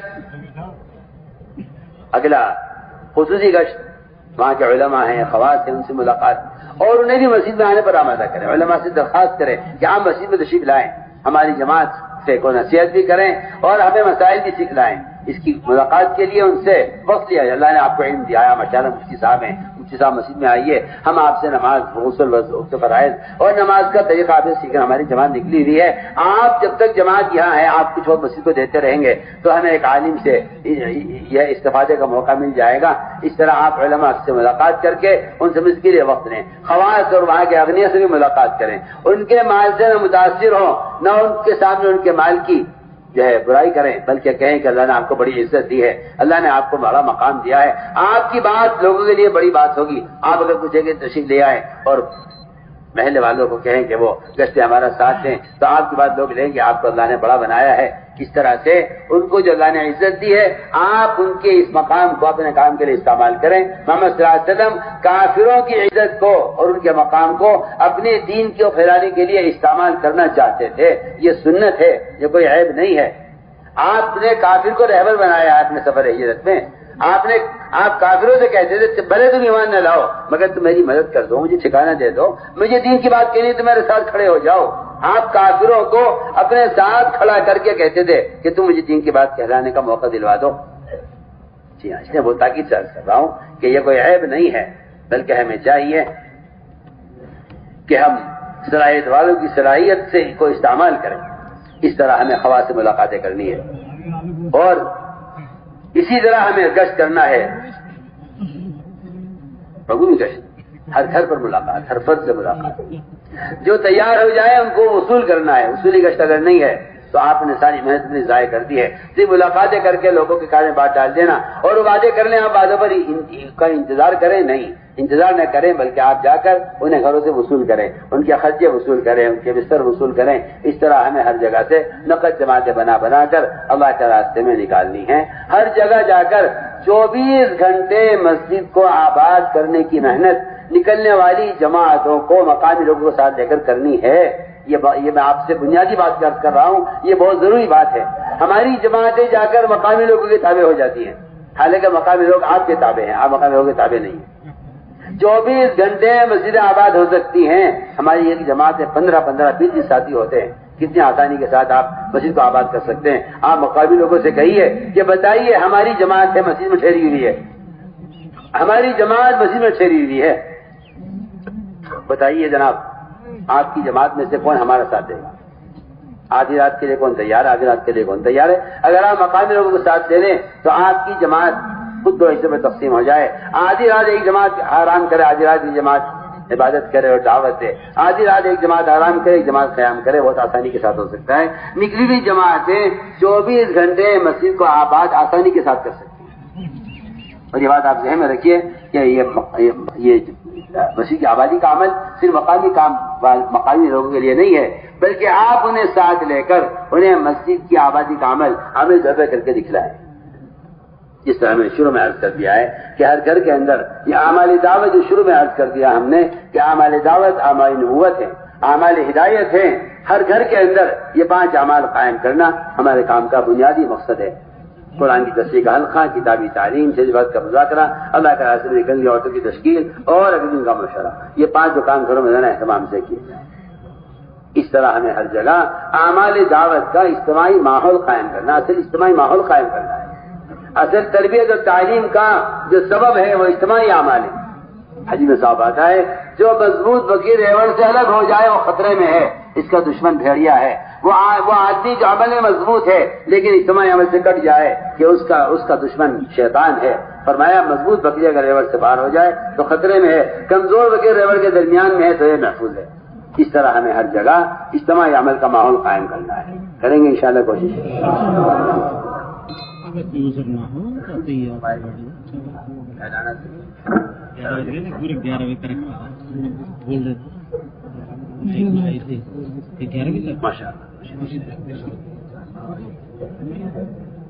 ماشاء اللہ جماعتیں اللہ کے فضل سے ماشاء اللہ نکلی ہے، جماعتیں اللہ کے فضل سے تیار ہوئی ہیں۔ 5 ماہ اور 2 ماہ کی ماشاء اللہ مسکرات، 2 ماہ بیرون کی جماعتیں اور 5 ماہ بیرون کی جماعتیں، ماشاء اللہ 45 جماعت الحمدللہ۔ ایک زمانہ وہ تھا کہ پرانوں کے جوڑوں کی جماعتیں نکلتی ہیں، ہم بلکہ ساتھیوں کے ذہن میں تھا کہ نہیں یہ جماعتیں نکالنے کا جوڑ نہیں ہے۔ میں نے کہا وہ پرانے کیا جو نکلے نا، پرانے کیا جو نکلے، اللہ کا فضل ہے اس وقت پوری دنیا میں جہاں بھی قرآن کا جوڑ ہوتا ہے پتہ نہیں چلتا لوگوں کو کہ یہ عمومی اجتماع ہو رہا ہے، یہ قرآن کا جوڑ ہو رہا ہے، اس لیے کہ جمع ہونے کا مقصد ہی نکلنا ہے۔ تو ماشاءاللہ جزائے خیر آپ حضرات کو 5 ماہ اور 2 ماہ کی 45 جماعتیں ماشاءاللہ بیرون کے لیے ہیں، 4 ماہ کی اندرون ملک ماشاءاللہ 95 جماعتیں، لیکن چلے کی جماعت کہتے ہوئے مجھے شرم آتی ہے کیونکہ چلا ہمارے یہاں ختم ہو چکا ہے، چلا صرف عورتوں کے لیے رہ گیا انشاءاللہ، یہ چلا صرف عورتوں کے لیے رہ گیا ہے۔ چلا آپ نے کیوں لکھا اس میں؟ آپ یہ لکھتے ہیں کہ وہ جماعتیں جو 4 مہینے پورا کر کے آئیں گی انشاءاللہ وہ 200 جماعتیں لکھ لو انشاءاللہ۔ اکثر میں پورا بھی کرتے ہیں، ہر جماعت میں سے 2 4 تیار ہو جاتے ہیں۔ چلا ہمارا تو آپ کئی تشکیل میں سنیے اسی ممبر سے چلے کی بات ہوتی نہیں، جب چلے کی بات ہی نہیں ہوئی ممبر سے تو چلے کی جماعتیں کیوں بنی؟